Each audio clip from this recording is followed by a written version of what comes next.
call the Board of Park Commissioners October 2nd meeting to order. Dan, can you take the roll, please? You bet. Alder Broderick? Here. Alder Boozy? Here. Freckman? Here. Disher? Here. Kladowski? Here. Alder Kiemer? Here. McDonald is excused. O'Connor? Here. Shabilsky? Here. Sorensen? Here. And Wynn is excused. She may make it late. All right. Item number 2, approval of the August 7th, 2024 meeting minutes. The motion? Motion to approve is written. I'll second. Motion, and all those in favor, signify by saying aye. Aye. Opposed? Motion carries. Item number 3, a request from the Friends of Emerson Park to install a historic marker on the property located at 1401 East Avenue. Dan, can you? I sure can. So give me 1 second. I just want to load the photo that seemed to, I had it, and now I lost it. So the Park Commission, those of you that were on the Park Commission more than a year ago, you'll recall that when the renaming of at the former Emerson site to Seramur Park took place, one of the conditions on that motion and that move was that, which was already being planned for, but the Park Commission said they wanted to see a marker come back that talked and spoke of the history of the Emerson site. So what is before you in the packet this evening, your packet had the last rendition or the last rendering of it, and since that time we were able to pick up more of a full view of it that shows kind of the proposed height, the proposed width, and kind of the finished look of what it would be. The sign that's being displayed or being brought forward that's gone to Planning Commission to meet the Planning Commission ordinance of looking at location and basically matching what would happen within our planning ordinances has been approved, but it's before Park Commission because it is obviously the park, and it would go to council if the Park Commission's in agreement in placing it. So the Friends of Emerson have been looking at doing a sign that would match the signage on the building, essentially. It's a precision tooled aluminum, bronze, and what it's showing is that it'd be about 6 feet high. The sign, that's the posts themselves. The sign would be set about 5.5 inches below the actual tops of the posts. The post would be about 32 inches wide, and the content of it is showing actual photos of the schools that used to be located there, and I'll zoom this in so you can see it a little better. And it gives basically a timeline of events of when the schools were opened, when schools were demolished and rebuilt, as well as when the last school was taken off the site. And this is some history that will match and be planned to match on the city website as well. So tonight, ultimately, what the Friends are looking for and what city staff is looking for is approval of the content, or if there's something that the Park Commission was looking for, if it was different. With approval, what would happen with this is the council would get this here in 2 weeks, and with their approval, the sign would actually be ordered the next day by the Friends. This is not a purchase that the city would be buying themselves. The fundraising efforts of the Friends of Emerson will be picking the cost up. What the city staff would be doing, my team would be helping with the slab that'll be at the bottom of it. So this will be surface mounted, and the slab will allow us to kind of mow around it and basically be able to maintain the area adjacent. The location of this marker would go on east, so on the west side of the park on East Street. There's a main entrance or a main sidewalk that comes in between the basketball court and the playground. If you've been at the site, this would sit on the south side of that approach facing the north and be almost adjacent, kind of a one globe light that's in that location. And based on the review, I know that Alder Kiemer and her team and several others have been reviewing the content and reading all of the different punctuation, trying to get it perfect. I know a lot of time's gone into it, and based on what we've reviewed of it, I think it did a really nice job of kind of the story that's been told for the last several years as the project was starting to take shape, and staff is satisfied and thinks it's a great job by them of kind of capturing everything. So staff is recommending approval, but certainly would welcome any feedback if there is any tonight. Thank you. Any questions or comments? I guess I have a question. If we approve this tonight, would this be up before snow? The thought was by Stratford Sign, which is the vendor sign company, that if we order it towards the end of October, it would be available, I think, the end of November or December. And I believe Dan had mentioned that the parks crew could pour the concrete ahead of time, so that was ready to go. So yeah, potentially, I think the concrete's the main time-sensitive component, and that could be done ahead of time. So. Based on that, I'd move acceptance of this as proposed, as presented. All right. Motion for approval. Second? Who was the second? I'm sorry. No, we don't have a second. I'll second. All right. All those in favor, signify by saying aye. Aye. Opposed? Motion carries. Item number 4, a request from Randy Shukar to apply for grant funding to complete a shoreline planting improvements adjacent to the McDill Disc Golf Course. Okay, so these are obviously good news items and great opportunities, but the way we do applications when we get into grants is we always do bring forward just to make sure we have approval before we just kind of launch off into doing an initiative like this. So Randy Shukar has been involved with all of our disc golf, basically at both Yolga as well as at Meade and also at McDill. So their association is who's taken the goals out. They've done pretty much all the improvements related to disc golf. So they very familiar with our system and very, very good at making a plan and following through on it. What Randy approached our department on when we started talking about the restoration work along the McDill Disc Golf Course was just putting in some plantings along the water itself. Now the water in the Lake District, I should back up. The weed harvesting operation is actually down just to the east of this location. That's kind of where the landing of the weed harvesters land.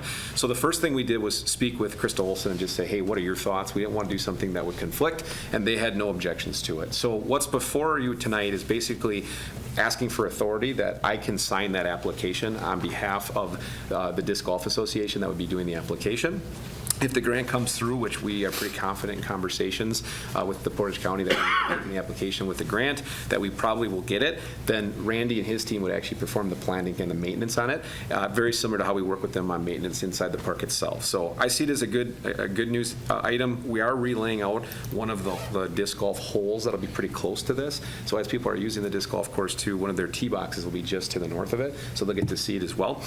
And Randy's already demonstrated kind of his skills. If you go along Patch Street right now, where the new parking lot is in that park, he has a bunch of pollinator plants planted up on the top of the hill right off the parking lot that are doing phenomenal with the extra moisture we had. So staff, our review based on what they're proposing and then maintaining it, we might give them a little water if we need to once in a while or something of that nature.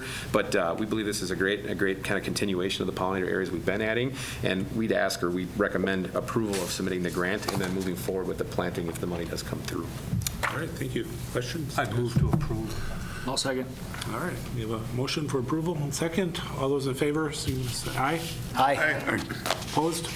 Motion carries.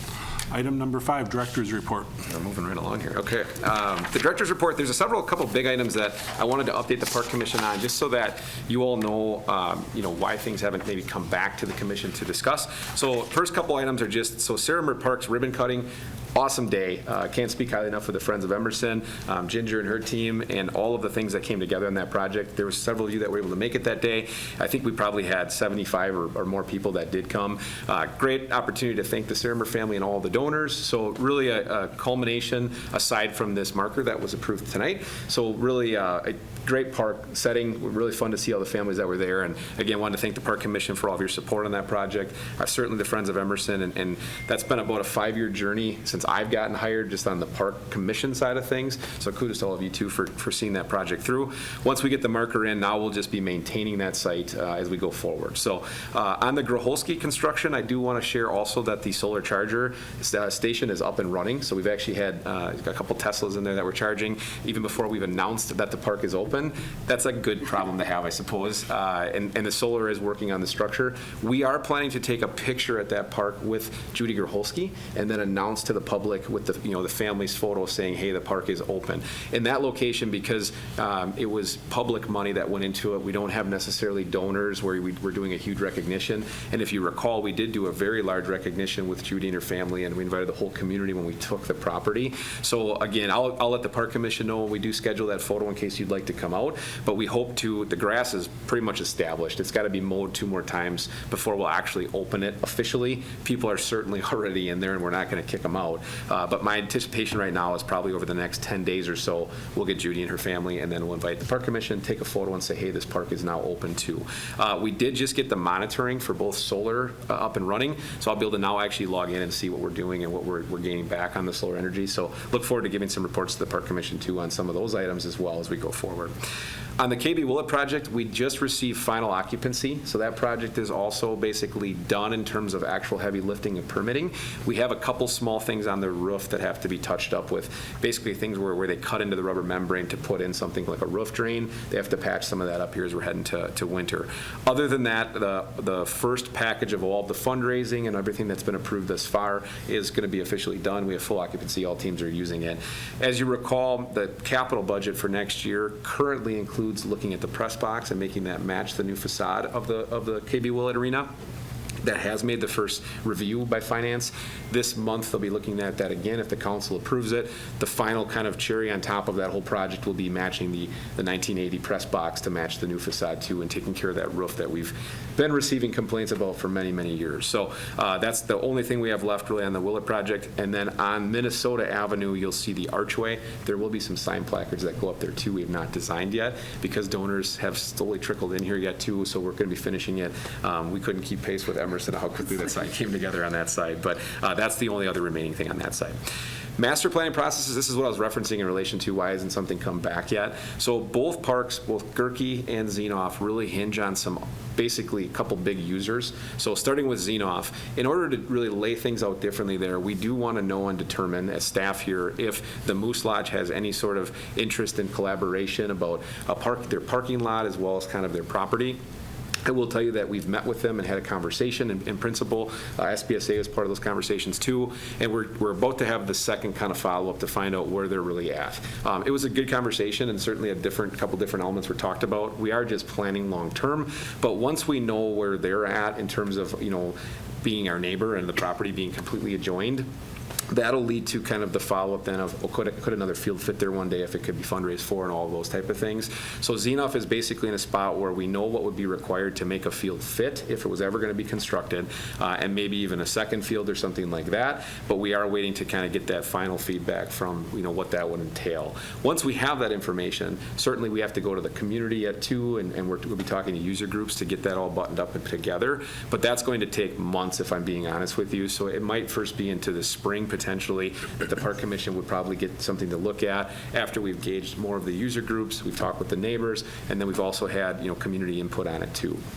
Similarly, in the Goerke Park side, because we have so many users in here as well, we did start conversation just with the Boys and Girls Club that's been kind of slowly in pieces through the years. And what we've asked them essentially is we've said, if you were really serious about doing something in Goerke, certainly it would still need council approvals and would need reviews by all the committees and certainly this board as well. But we wanted to ask them before we would plan around it and not talk to them, what are your thoughts? So essentially we did nothing but a bubble drawing is the best way I can phrase it, and had a conversation with them to say, were you serious about if, say, for example, the PD and forestry garage got built, doing something where the current rec center is? And we asked them to give that feedback by December 1st. Very, very preliminary, but if we get that guidance from what they're kind of thinking or hoping in a best case scenario, that allows us then to look at the big things that the city will be facing and we'll all be facing, like the aquatic facility or the pool, if we're going to do something different with that, as well as you all know that there was a house acquired on Price Street.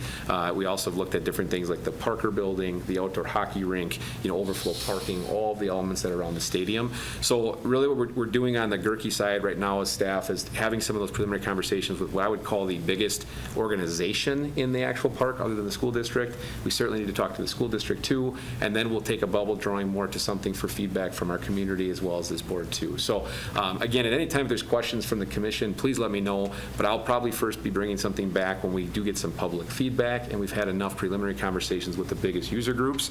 And because one user group can kind of influence the other and how they work together, it's going to take us time, essentially. As you know, both those parks are big parks, they're community parks.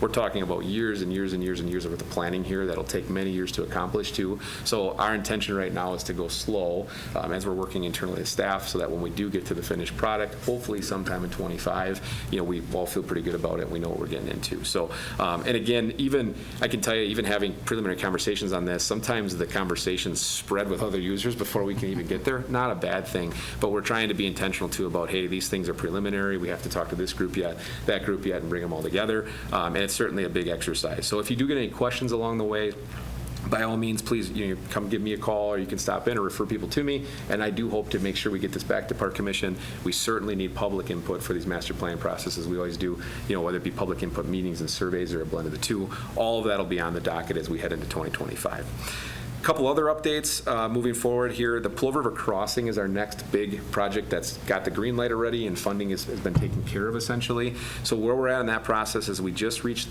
what we call the 30% drawing phase. The DOT, because of the federal grant, has to look over what the design process is and what the cost estimates are at 30%. Then they tell us, go ahead and proceed with the way you're going. We did get told 30% looks really good. And right now the preliminary budget is still matching what the grant does. So everything everything right now is still green light. So what'll happen now is over the next about 60 to 90 days, the Bureau of Structures has to look at the bridge footings and the way the bridge carries the load, as well as they also look at the retaining wall that'll be required for the way that the hill drops for the trail. Once the Bureau of Structures approves both of those or asks for changes, then we move to 60%. The DOT will look again and say, yep, your estimates are good, or any changes. And we're set up and we're shooting for a target of July 1st, 2025 to be able to bid the project. That matches a fiscal year for the DOT, so it's the first day that our grant funding is essentially eligible. We have then until October to basically get it out for bid, go through the local let process. Hopefully we get bids, that's our whole hope, and then we could try to award that project. At the soonest, even if everything went perfect, we could not put a shovel in the ground until October 1st of 2025. So right now, there was additional funding requested for some design dollars. That's been approved by the council, but it's being held into the 26 capital budget. Main reason why is a good portion of the additional money is for construction observation, so the actual construction phase.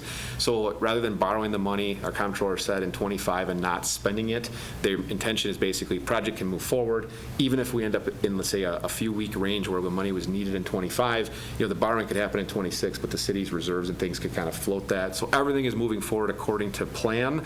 Really now we just have to follow all the federal guidelines in terms of grant process.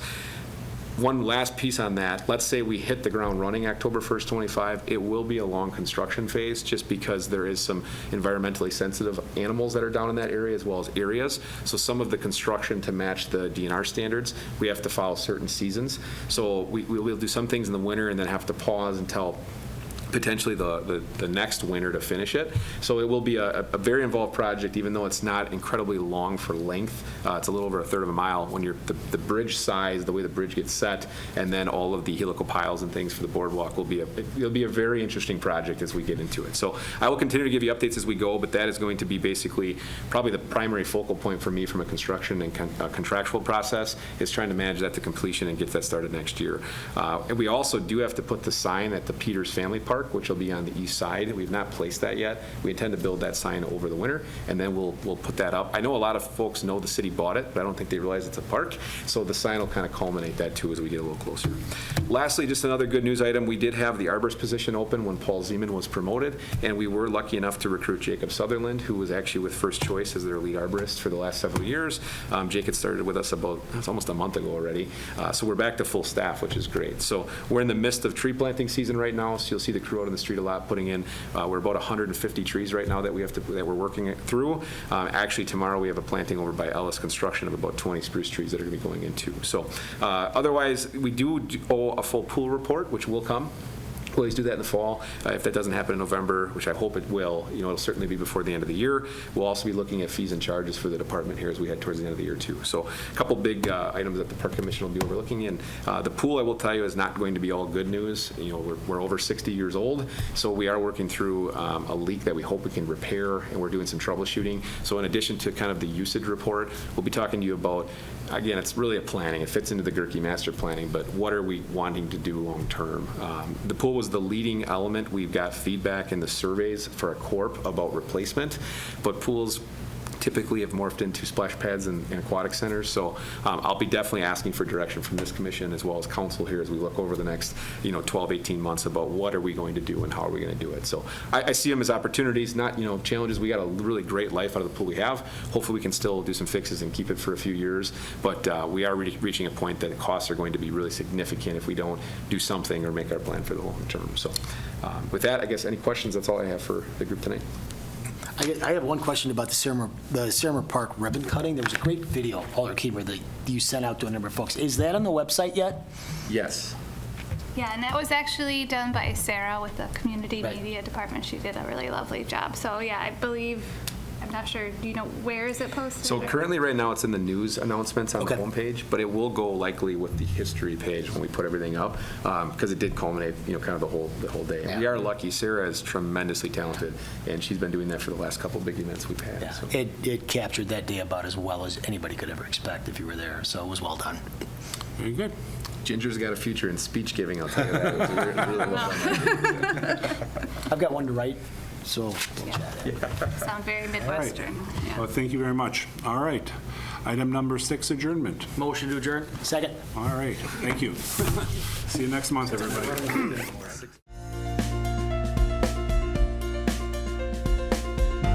A video of this meeting is available for viewing on the city's website, stevenspoint.com/videos.